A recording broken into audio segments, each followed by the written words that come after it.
Nós vamos abrir a nossa Bíblia em Gênesis capítulo 11. E aqui no capítulo 11, a partir do versículo 1 até o versículo 6, está o assunto que Deus colocou no meu coração, que startou, que soltou a fagulha do assunto que eu quero tratar com vocês nessa noite.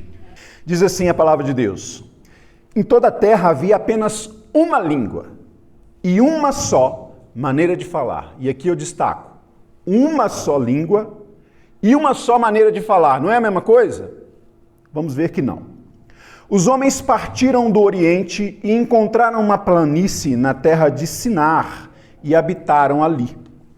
E disseram uns aos outros: venham, vamos fazer tijolos e queimá-los bem. Os tijolos lhes serviram de pedra e o betume de argamassa. Disseram: venham, vamos construir uma cidade e uma torre cujo topo chegue até os céus e tornemos célebre o nosso nome, para que não sejamos espalhados por toda a terra. Então, o Senhor desceu para ver a cidade e a torre que os filhos dos homens estavam construindo. E o Senhor disse: eis que o povo é um, e todos têm a mesma língua. Isto é apenas o começo.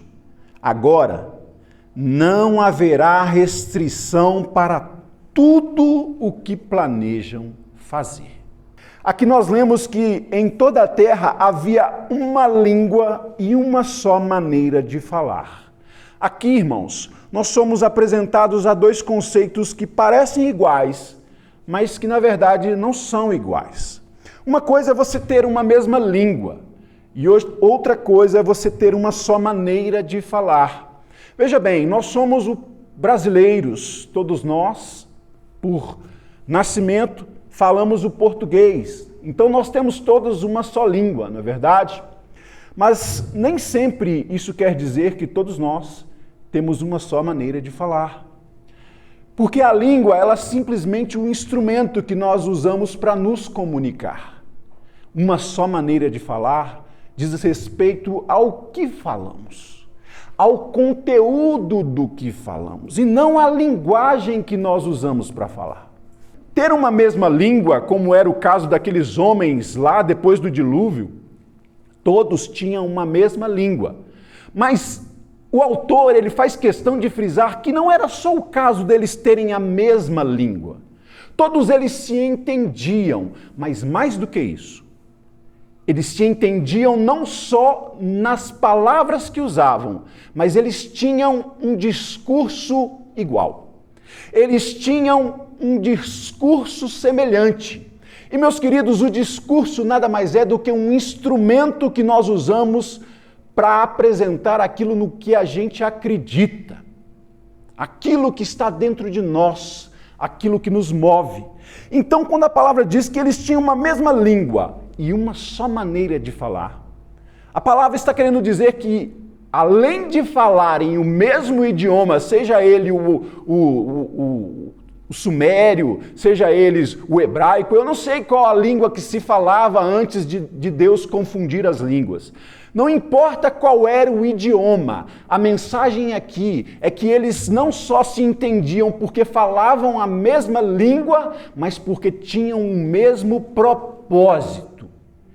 Eles tinham o mesmo propósito, eles estavam unidos. E aqui tem um outro conceito que eu quero apresentar, para aí sim a gente partir para o texto, que é a diferença entre ter união e ter unidade. União e unidade também não são a mesma coisa. E aí eu vou usar um exemplo que é muito conhecido, talvez você já tenha ouvido falar, talvez você já tenha visto alguém falando sobre isso. Um exemplo para diferenciar o que é união do que é unidade. Eu quero que você pense agora que você foi no sacolão ABC e lá tem uma promoção, um saco de batatas. Todas as batatas estão ali dentro daquele saco, elas estão em união, certo? Elas estão ali, elas não têm para onde ir, elas estão todas juntinhas, coladinhas uma na outra, presas, amarradas, todas unidas em união. Mas elas não têm unidade. Essas batatas, elas vão se tornar uma unidade se a irmã levá-las para casa, descascá-las, cozinhá-las e fizer um purê com essas batatas. aquelas batatas, que eram unidades separadas e numa união dentro de um saco de batatas, agora elas foram misturadas, elas já não se distinguem mais. Você fez com que toda aquela união de um saco de batatas se tornasse uma unidade. Ok? Você não consegue mais separar uma coisa da outra. Vocês não conseguem mais identificar qual batata era qual batata. E aquelas batatas que estavam unidas ali, cada uma podia ter um propósito diferente.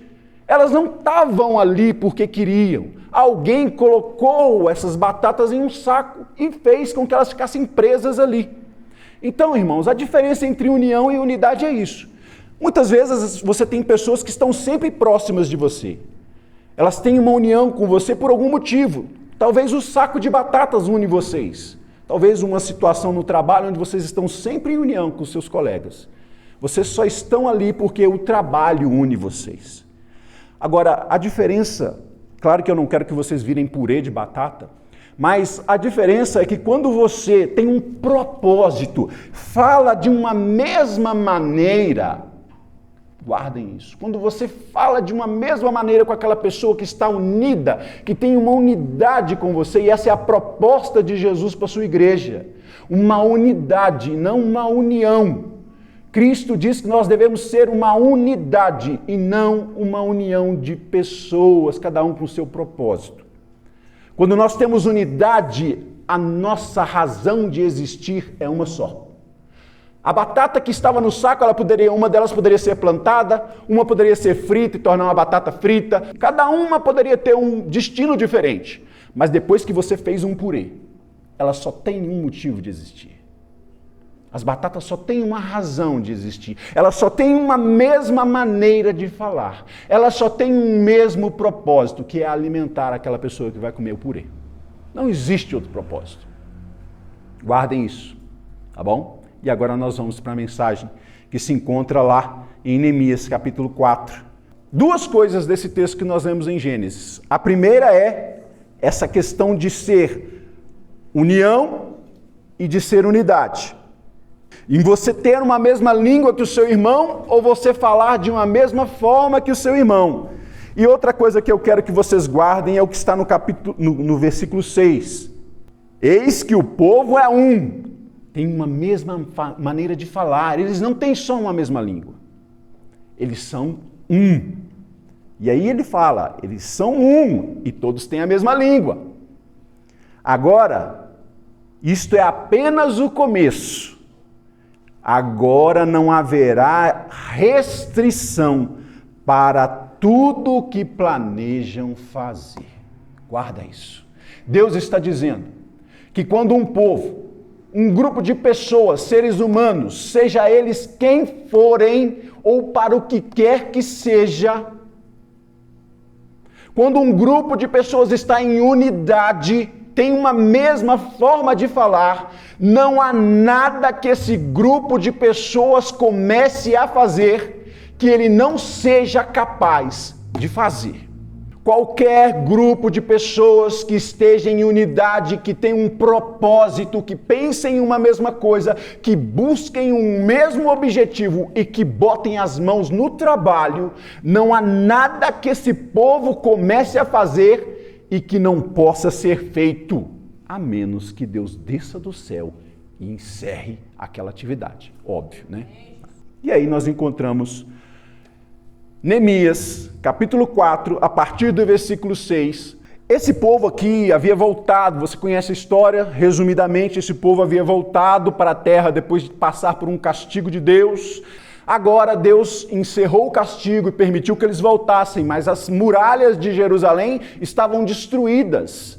As muralhas que podem garantir a unidade de Jerusalém.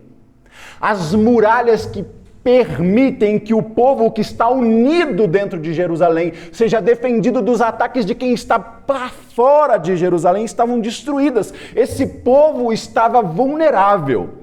E agora Neemias é o encarregado de reconstruir as muralhas. E aí diz a palavra que eles estavam lá, versículo 6. Assim, construímos a muralha e toda a muralha foi acabada até a metade da sua altura, porque o povo tinha ânimo para trabalhar. Irmãos, então vejamos aqui. Olha o verbo que é usado aqui, reconstruímos. Isso é unidade. O verbo está no plural, nós reconstruímos. Nós tínhamos um propósito.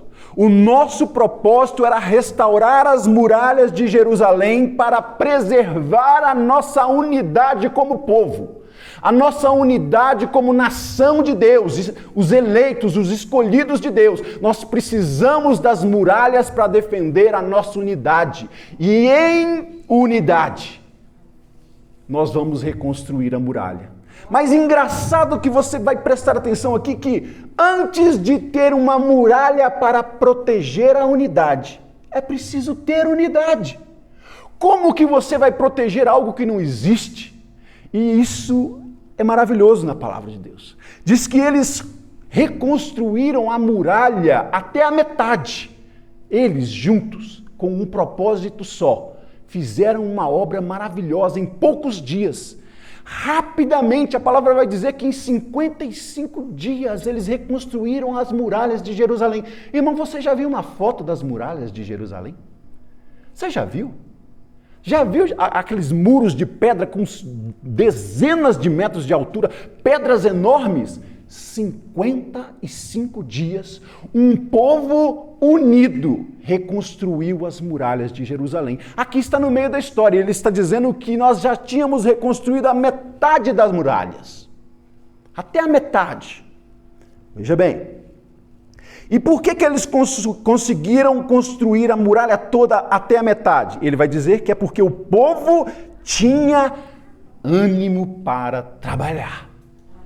Irmãos, eu não sei quanto a você, mas quando você está animado, o dia que você, eu não sei, vamos usar aqui o exemplo mais esdrúxulo, não vou falar das irmãs não, os irmãos quando acordam no sábado de manhã com a vontade louca de deixar a casa brilhando, já acordou assim? Com aquela vontade de lavar tudo, levantar o sofá, tirar a poeira de baixo, passar pano na casa, jogar água, passar perfuminho, aquela coisa, já acordou com essa vontade?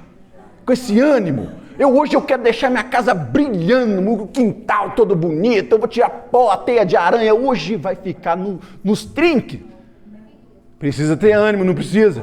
Levantar sofá. Então imagina o ânimo que é necessário para se limpar uma casa. Do jeito que eu estou te dizendo. Mas o povo tinha ânimo. Por quê? Porque eles tinham unidade. O povo tinha unidade. O povo tinha propósito, o povo sabia a importância de reconstruir aquelas muralhas, eles já estavam entendendo que o povo ao redor deles era tudo inimigo, e eles não iam ter sossego, eles não iam ter paz para reconstruir a identidade de povo de Deus, se eles não tivessem aquelas muralhas para proteger a unidade do povo. Como eu disse, o povo tinha unidade, eles precisavam fazer um grande trabalho e eles tinham ânimo para trabalhar. Muitas vezes você não consegue limpar a sua casa do jeito que você gostaria, porque você não tem ânimo, não é verdade? Trabalhou a semana toda, está cansado, tem muita coisa para fazer, a casa é grande, dá muito trabalho, e aí você não consegue ter o ânimo para fazer a limpeza que você gostaria. Você não tem o propósito. Você não valoriza tanto como você acha que valoriza, então você não consegue ter ânimo. Mas veja bem que o ânimo ele não depende das circunstâncias exteriores. E aqui nós encontramos uma palavra nova. Nós vimos unidade, nós vimos união, e aqui nós vimos o trabalho. O povo tinha ânimo para trabalhar. Versículo 7. Mas quando Sambalate, Tobias, os árabes, os amonitas, os asdoditas, ouviram que a reparação das muralhas de Jerusalém ia adiante e que já se começava a fechar as brechas, ficaram muito irados. Então, irmãos, outra palavra que eu quero colocar aqui nessa sopra de palavras que nós estamos construindo hoje é a palavra oposição. Porque sempre que um povo, que um grupo de pessoas alcança uma unidade em prol de um objetivo, esse povo vai encontrar oposição. Sempre que nós, como igreja aqui, definimos um propósito para nós como igreja de Deus, a oposição se levanta, o inimigo se levanta. Ele sabe assim como Deus sabe que se nós estivermos unidos com um propósito e com um ânimo para trabalhar, nada que a gente decidir fazer pode ser parado.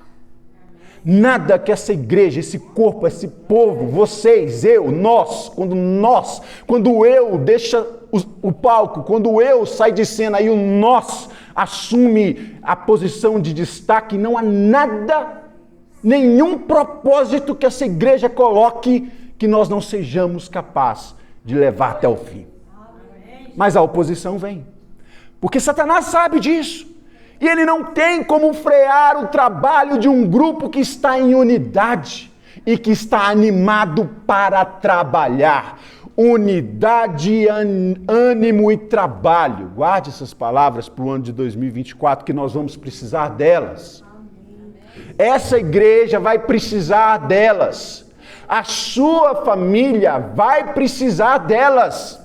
O ano de 2024 vai exigir de nós unidade, ânimo e trabalho, muito trabalho. Então já se prepare, irmão.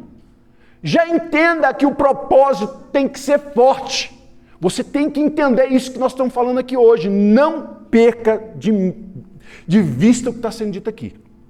Porque os inimigos, quando viram que estavam construindo um muro ao redor da unidade de Israel, eles sabiam também. Satanás colocou no coração deles: vocês precisam atrapalhar esse povo. Vocês precisam impedir eles de reconstruir os muros, porque senão ninguém vai conseguir parar esse povo. Quando eles marchavam no deserto, nada conseguiu parar eles. Eles marchavam no deserto que não tinha nada. Deus fazia chover pão sobre esse povo. Deus trazia codornizes no meio do deserto para esse povo. Se vocês deixarem esse povo se unir e formarem uma unidade debaixo da vontade de Deus, vocês vão ser aniquilados, vocês vão ser expulsos e eles vão herdar a promessa de Deus.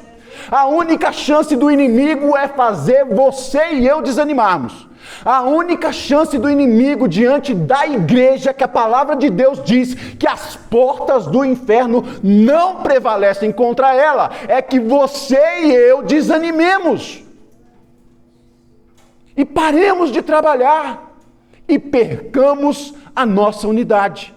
Fora isso, nada pode nos parar. Nada nesse mundo pode nos parar. Mas aí a oposição se levantou e no versículo 8, todos se ajuntaram de comum acordo para virem atacar Jerusalém e criar confusão. Outra palavra que eu quero frisar nesse texto é confusão. Porque se tem uma coisa que acaba com o propósito, se tem uma coisa que desfaz unidade, é confusão. E aí às vezes a gente não entende, a gente fala: meu Deus, por que o inimigo lança tanta confusão no meio do povo de Deus? É a arma que ele tem, é a chance que ele tem. Coloca um irmão contra o outro, coloca uma fofoquinha na boca do irmão, da irmã, a irmã olha torto para o outro, aí começa a criar aquele burburinho, fala daqui, outro fala dali, aí cria uma confusão, o pastor não sabe mais o que faz, ele fica louco na casa dele: meu Deus, o que eu vou fazer? Fulano está falando mal da ciclana, ciclano está falando mal do Beltrano, a igreja está uma confusão, e aí a unidade vai se desgastando. E eles vieram atacar, eles não vieram atacar, você viu aqui? Eles vieram atacar criando confusão. E aí a palavra de Deus continua. Porém, olha o porém, eu gosto demais de porém, mas, todavia, contudo. Porque parece que a história vai dar errado, mas essas palavrinhas mudam tudo. Já reparou? Porém, olha o que vai acontecer depois do porém. Porém, nós oramos ao nosso Deus. Porém, nós oramos ao nosso Deus e como proteção pusemos guardas contra eles de dia e de noite. A oração. Se a confusão é a arma do inimigo contra a nossa unidade, a nossa arma contra ele é a oração. É por isso que é muito importante você estar aqui nas quartas-feiras, nos cultos de oração, Parece que o culto de domingo é mais importante. Parece. É o primeiro dia da semana, né? Mas na quarta-feira é onde a gente afia nossas espadas com a oração. É na quarta-feira, na oração comunitária, tá, irmãos? Porque o soldado, ele não vive de guerra, de treinamento de um dia só. O soldado, ele treina todo dia, ele tem que estar apto todo dia, você vai ver aqui. Mas na quarta-feira é o dia que a gente vem aqui e confere a amolação da espada do irmão. Ô irmão, deixa eu ver aí, tá amolado, precisa de uma lima para ajustar? Precisa, deixa eu ver que se o punho da sua espada está firme, vamos arrumar essa espada aqui, seu escudo está meio frouxo aqui, vamos reforçar os ribites, vamos nos preparar, vamos orar junto, porque se a confusão quer se instalar no meio de um povo que tem unidade, a oração põe para fora toda a confusão.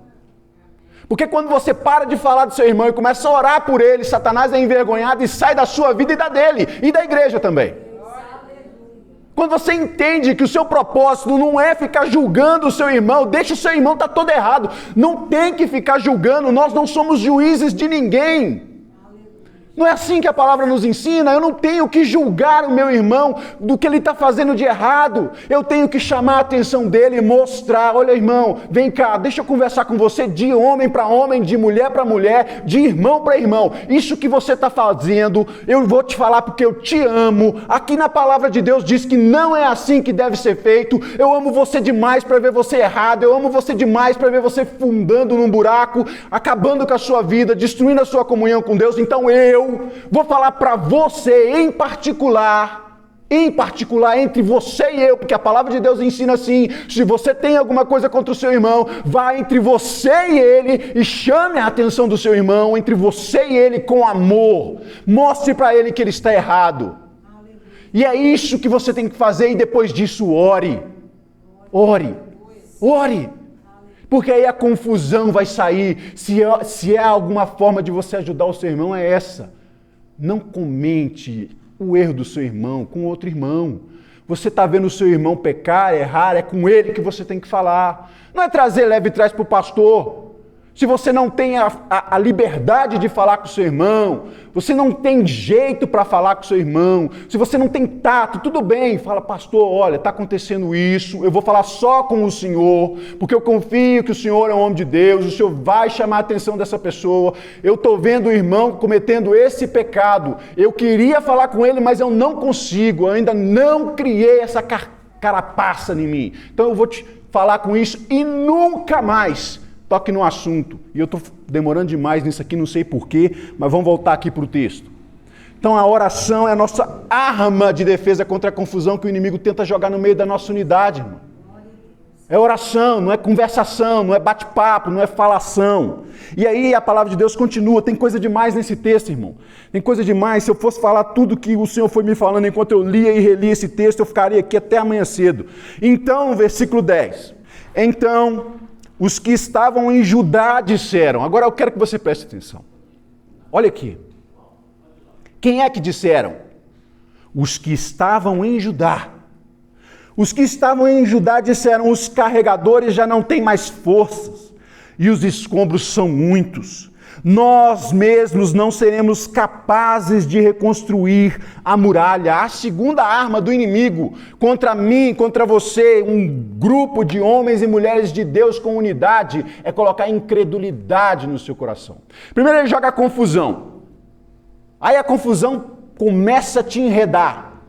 E por causa daquela confusão, você já começa a ficar incrédulo. Você começa a olhar para tudo que precisa ser feito na igreja, e aí você vê a obra e você lembra que Jesus disse: olha, os campos estão brancos, mas a seara é muito grande, é muito trabalho. E aí, em vez de você continuar a lendo, onde ele fala assim que você tem que orar e pedir ao Senhor da seara que envie mais trabalhadores, você começa a achar que não vai dar. Não, essa igreja não vai dar certo. Não, isso aqui não vai funcionar, nós não vamos conseguir pagar nossas contas, a arrecadação vai cair demais, como é que nós vamos pagar a conta de água e luz? Ai, como é que nós vamos evangelizar? Os irmãos estão indo embora, o irmãozinho que cantava aqui foi embora, já não está mais, irmão fulano, beltrano, não está entre nós, está cada vez mais vazio, não vai dar, o trabalho é muito grande, nós mesmos não seremos capazes de reconstruir essa muralha que a igreja precisa ter em torno de si para manter a unidade. Nós não somos capazes. Eu não sou capaz, eu não tenho como aprender essas coisas, eu não tenho como servir ao Senhor, eu não sou capacitado, eu não fiz seminário, eu não sei ensinar, eu não sei orar, eu não sei louvar, eu não sei amar o meu irmão e orar por ele. Aí a gente começa a ter incredulidade no coração. Olha as armas do inimigo como elas vêm. E são as mesmas desde antes da igreja ser fundada em Cristo Jesus. Antes disso, já vinha Satanás com as mesmas estratégias mesquinhas e baixas e batidas. E a gente ainda cai nisso, irmão. 2000 anos de igreja e a igreja ainda cai em confusão e incredulidade. E aí a palavra de Deus continua. Versículo 11. Os nossos inimigos diziam entre si: eles não ficarão sabendo e nem verão nada, até que entremos no meio deles e os matemos. E assim vamos fazer com que a obra pare. Olha o objetivo de Satanás na sua vida, na vida da sua família e na vida da sua congregação. Ele entra caladinho. Não faz alarde. Ele vem em pele de cordeiro, com aquele dentão cheio de sangue da ovelha que ele acabou de abater, mas está com pele de cordeiro, caladinho, entra por dentro da igreja, se infiltra no louvor, se infiltra ali no diaconato, se infiltra no ministério, e aí caladinho ele começa a jogar fofoca do irmão contra o outro, e a unidade vai se esgotando. E aí vem a confusão, e aí vem a incredulidade. E aí o inimigo vai pensando assim: eu vou usar essa mesma artimanha contra a igreja batista Águas da Prata. Eu vou entrar caladinho. Quando eles assustarem, quando eles perceberem, nós já estaremos no meio deles e estaremos matando todos eles. E olha que ele não está nem se importando com a sua vida. Sabe qual que é o objetivo dele? Não é acabar com a sua vida. É parar a obra que o Senhor tem na sua vida. Olha o que ele diz aí. E vamos fazer com que a obra pare. Irmão, você pensa assim: eu vou parar de pregar. Eu já pensei, irmãos, eu não tenho vergonha nenhuma de confessar. E eu já parei outras vezes. Eu vou parar de pregar. Esse evangelho não tem jeito. Esse povo não quer saber do evangelho. O povo gosta mesmo de show, de não sei o quê. Que desânimo vem. Aí eu penso, eu lembro, meu Deus... É o inimigo querendo parar a obra, não é eu que sou importante para ele, não é eu que sou bonito demais, não é eu que sou importante demais. O inimigo quer parar é a obra de Deus, não é eu que ele quer parar, eu não sou ninguém. Tanto faz para ele se eu estou de pé ou se eu estou caído, o importante para ele é que a obra esteja paralisada. É isso. É por isso que você olha para o lado de cá e está faltando irmão aqui. É por isso que é tão difícil conquistar almas, porque o inimigo, ele não se importa. Ele não se importa se o irmão está uma semana aqui, outra semana na outra igreja, outra semana na outra igreja, outra semana na outra igreja. Presta atenção. Eu não estou dizendo que o irmão que saiu daqui, ele está apostatado da fé, não. Ele pode estar muito bem diante de Deus, pessoalmente, mas a obra está parada na vida dele. A obra que ele poderia estar fazendo aqui, ele não faz, porque ele fica uma semana aqui, um mês aqui, 2 meses aqui, pula para outra igreja. Quando começa a conhecer os problemas de lá, pula para outra igreja. Aí 3 meses na outra igreja, pula para outra igreja, ele está muito bem. Ele vai lá e come, bebe e não dá um centavo para manter a mesa farta. A obra está parada. A obra está prejudicada, a obra de onde ele saiu está parada. Às vezes tem um irmão aqui que ele é importante num determinado lugar. Aí ele sai, o pastor tem que fazer isso aqui, orar, pedir a Deus, manda alguém para substituir o fulano que foi embora. A obra está parada. Não importa se ele está bem ou não diante de Deus. A obra é que é importante. É o que salva, é o que restaura, é o que leva a palavra, o evangelho, que transforma a vida, que leva a esperança para o mundo. Porque a obra é que o inimigo quer parar. Você acha que o inimigo está muito preocupado com a sua vida? Irmão, vou falar com você a verdade. Se você é de Deus, o inimigo não toca. Amém? Se você é de Deus, você está no meio da mão de Jesus aqui, ele falou bem claro e ele não mente. Aquele que está na minha mão, o inimigo não toca. Aquele que vem a mim, de modo algum eu lançarei fora. Você está protegido, você está guardado, ainda que passe por miséria, ainda que passa por provação, por doença, por enfermidade, ainda assim a sua coroa está reservada, você está preservado, você vai viver para sempre e nada vai tirar a sua herança. Mas e a obra que Deus tem para fazer na sua vida e na sua congregação através de você? Está parada. O inimigo não se importa, ele não tem acesso à sua salvação, ele não define a sua salvação. A sua salvação foi comprada por um alto preço com o sangue do Filho de Deus na cruz do Calvário, que ninguém apaga de sobre a sua vida. Ele não pode mexer com você, mas ele pode jogar confusão, incredulidade e fazer com que você pare de trabalhar. O inimigo, eu fico vendo, as coisas se repetem. Eu não tenho muito tempo de evangelho não, irmãos. Eu me converti em 92. Está logo ali. Mas eu já vi isso aqui tantas vezes, tanta igreja, tanta congregação, tanto povo que era para estar unido e tá na unidade, está ali aquela união, está preso no meio das paredes. Tem gente que fica ali só para apodrecer as outras batatas. Não faz nada, não tem unidade, está ali na união, porque a família dele era dali. Porque a mãe, a avó, a tia dele era dali, porque o pastor de 30 anos atrás falou isso para ele, que ele era uma coluna nessa igreja e ele não sai. Ele está aqui só na união, só na união. Mas na hora que o pastor pede, vamos orar, irmão, vamos fazer isso, vamos fazer aquilo, vamos trabalhar aqui, vamos nesse propósito, vamos pegar o boi pelo chifre aqui. Ele, não, eu não fui chamado para isso não. Você foi chamado para quê? Para ficar apodrecendo as outras batatas dentro do saco? Não quer ser amassado, não quer ser cozido, não quer virar purê? É melhor que você vá embora. Está aqui é para ser purê. É para alimentar quem está com fome lá fora. E as pessoas que estão com fome aqui dentro. E aí a palavra de Deus continua assim. Versículo 12. De novo. Os judeus, e aí eu vou mudar pelos crentes, tá? Aí você vai entender. Os crentes que habitavam, ou os crentes que faziam parte do rol de membros deles, nos disseram 10 vezes, ô irmão, pelo amor de Deus, olha isso aqui, você prestou atenção nisso aqui? Os crentes, os judeus, o povo que devia estar na unidade, isso aqui é as batatas que não aceitou ser amassada e cozida.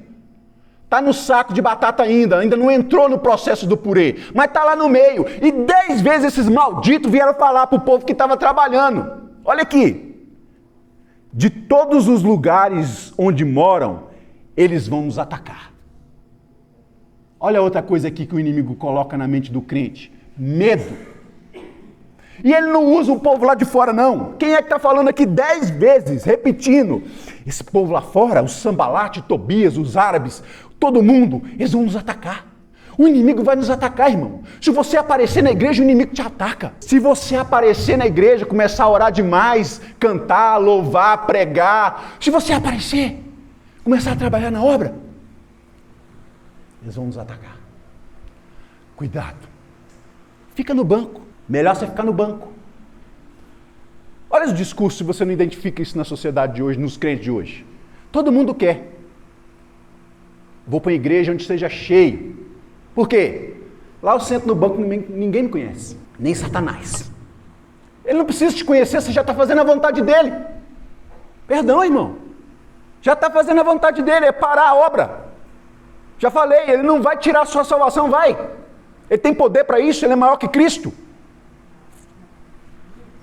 Então você para, você pronto. E aí, pior que isso. Aí o irmão começa a falar assim, não vai não, senhor, senta no banco, é melhor. Porque lá tem muita confusão. Lembra da confusão? Se você começa a aparecer, o pessoal já cria confusão com você. O povo que quer cantar, você chega para cantar, tem inveja. Se você vai com a roupa velha, o irmão fica olhando, olha, é melhor não. Chega lá calado e sai mudo. Faz nada, só come. Eu só quero ouvir. Já ouviu isso? Não quero trabalhar não, eu só quero ouvir. Eu precisando me alimentar. Vai ficar gordo, vai ficar obeso, vai ser um peso morto. Só vai na igreja só para comer? Vai para servir, irmão. Para servir. Medo, irmãos. A próxima palavra que eu quero que você guarde nesse texto aí, rabisca sua Bíblia aí, essas palavras que eu estou falando. Medo. Crente medroso. Ou raça. Crente medroso é pior do que enfrentar Satanás, irmão. Crente medroso. Você já foi expulsar demônio com crente medroso? O cara te atrapalha. Ele entra no time do capeta, ele entra no time do inimigo e dá rasteira no você, te puxa, te arranha, e começa a chorar, e começa a puxar você. Não, já saiu não, irmão. Crente medroso é um problema. Exército com medroso é um problema. Tanto é que quando Gideão precisou enfrentar o inimigo, não foi? O que eles fizeram? Um monte de medroso aí nesse exército, vai te atrapalhar. Vai com um pouquinho de gente em unidade. Um exército em unidade, ninguém para. Já viu contar a história dos 300 de Esparta? É tipo crente, quando junta 3, mas unido. Ninguém para. Não tem capeta, não tem satanás, não tem diabo, não tem nada que para. Mas aí vai lá 300, 400, 3.000, cria tumulto, briga. Olha isso aqui. Olha o versículo 13. Medo, né? Você tem medo, irmão? Tem medo de fazer uma obra na igreja? Satanás vai te atacar? Que ataque! Que ataque! As armas da nossa milícia não são carnais, mas espirituais em Cristo. Que ataque, vai cair. Olha aqui, versículo 13. Os medrosos falaram assim: eles nos atacarão de todos os lados. E falaram 10 vezes, para ficar bem claro, espalhar mesmo o medo. Então, o que Neemias fez? Eles vão atacar? Vai, beleza. Então pus o povo por famílias nos lugares baixos e abertos, por detrás da muralha, com as suas espadas, as suas lanças e os seus arcos. Neemias foi lá, avisado que ia ser atacado. Novidade nenhuma, né? Ele já está cansado de saber, mas de tantos irmãos medrosos, ficar falando que o inimigo ia atacar, o que ele fez? Então você está com medo? Vou pegar o povo valente dessa igreja aqui, vou colocar nas brechas, nos lugares que a muralha ainda não estava pronta, mas por detrás da muralha. Porque esse crente, se ele ficar fora da igreja, rapidinho, ele está no exército de lá. Rapidinho ele está atacando a igreja também.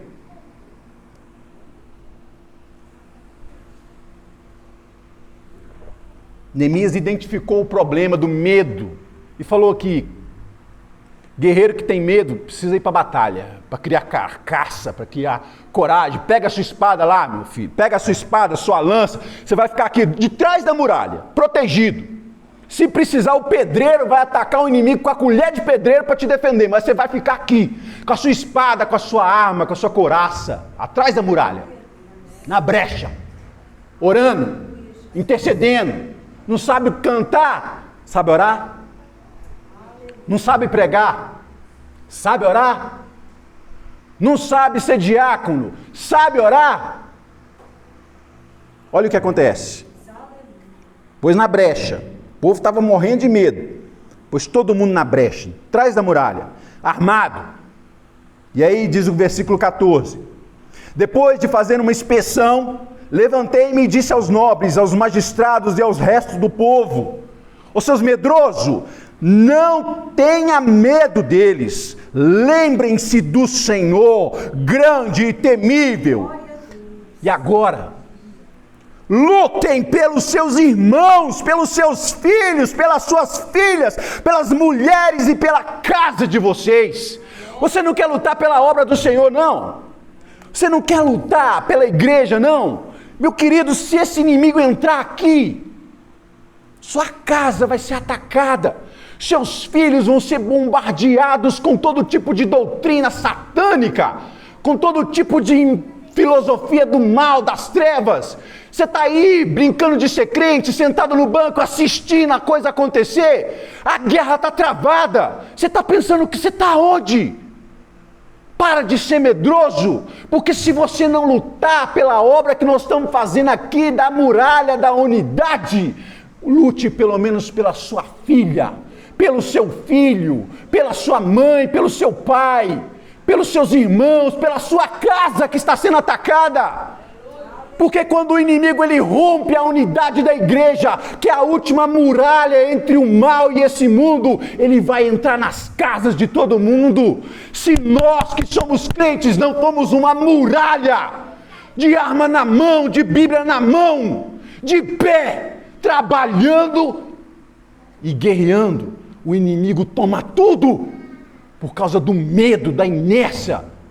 Cria vergonha. Lute pela sua família. Luta, trabalho e luta. Você vai trabalhar de manhã para sustentar a sua casa com alimento, mas de noite você vai trabalhar pela sua casa na muralha da unidade, defendendo a sua família dos ataques do inimigo contra ela. Você vai trabalhar pelo alimento, mas você vai trabalhar também pela proteção espiritual, porque você é responsável pelo bem-estar do alimento, da roupa e da vida espiritual da sua família. Versículo 18. Os construtores, cada um trazia sua espada na cintura enquanto construíam. O que tocava a trombeta estava do meu lado, e aqui nós temos a figura do líder, tá, irmãos? Tem um líder. Essa congregação tem um líder, e ele tem uma trombeta. Quando ele tocar, escuta o barulho da trombeta e entenda que onde ele estiver, é o seu lugar e o seu dever estar também. Porque senão, meu amigo, o inimigo vai atacar o ponto fraco e o líder vai estar sozinho. E sozinho não tem unidade. Unidade exige mais, todo mundo. Então, preste atenção no seu líder e ouça o que ele te fala. Quando ele te chamar, vamos fazer isso? Vamos! Não tem que pensar. Irmãos, eu estou pensando em começar um trabalho. Deixa eu pensar, pastor. Não, o senhor é pastor dessa igreja, o senhor é o líder, o senhor está tocando a trombeta, pode contar comigo. De dia eu vou trabalhar e de noite eu vou estar aqui, protegendo a minha casa, protegendo a minha família, porque eu sei que o senhor está construindo uma muralha, porque 2024 vai exigir de você unidade, ânimo e trabalho. E aí, versículo 19, eu disse aos nobres, aos magistrados e ao resto do povo, grande e extensa é a obra, e nós estamos espalhados na muralha. Eu estou aqui na minha casa na segunda-feira, o irmão fulano está lá na casa dele, nós estamos espalhados por essa cidade de Belo Horizonte, longe uns dos outros, mas mesmo espalhados, a unidade continua. Porque o purê de batata que você pega na vasilha e põe no prato, ele continua sendo purê de batata. Ele não deixa de ser purê de batata. E aí continua. Versículo 20. No lugar em que ouvirem o som da trombeta, onde o pastor chamar, se reúne, irmão. Quarta-feira tem culto. Quarta-feira eu vou no culto. Não posso, estou doente, estou enfermo, estou trabalhando, cheguei tarde. Ok, mas a trombeta tocou quarta-feira às 19h30, 19h20, você está aqui. Domingo às 19 horas tem culto, a trombeta tocou, você está aqui. São 2 dias por semana para lutar em comunidade, no muro. No lugar onde ouvirem o som da trombeta, ali se reúnam em volta de nós. É em volta, é para estar junto, é para orar junto, é para chorar junto, é para visitar junto, é para evangelizar junto, é para pregar junto, é para ler a Bíblia junto, em volta. Unidade num lugar específico, que é esse lugar aqui, ó. É aqui, ó, essa casa aqui, ó. Essa é a brecha onde nós vamos nos unir em torno. Assim, trabalhávamos na obra, e metade empunhava as lanças desde o raiar do dia até o anoitecer, e aqui eu quero que você lembre disso, é constante, a luta é constante, não é porque você está lá trabalhando que a luta parou não, em espírito de oração, trabalhando lá na sua igreja, no seu trabalho, mas trabalhando eclesiasticamente também, orando pelo seu patrão, pelos seus colegas, pelos seus amigos. E aí, versículo 22 e 23 eu encerro. Também nesse mesmo tempo eu disse ao povo, cada um de vocês fique em Jerusalém com o seu servo, fica! Vai sair daqui para quê, irmão? Fica em Jerusalém.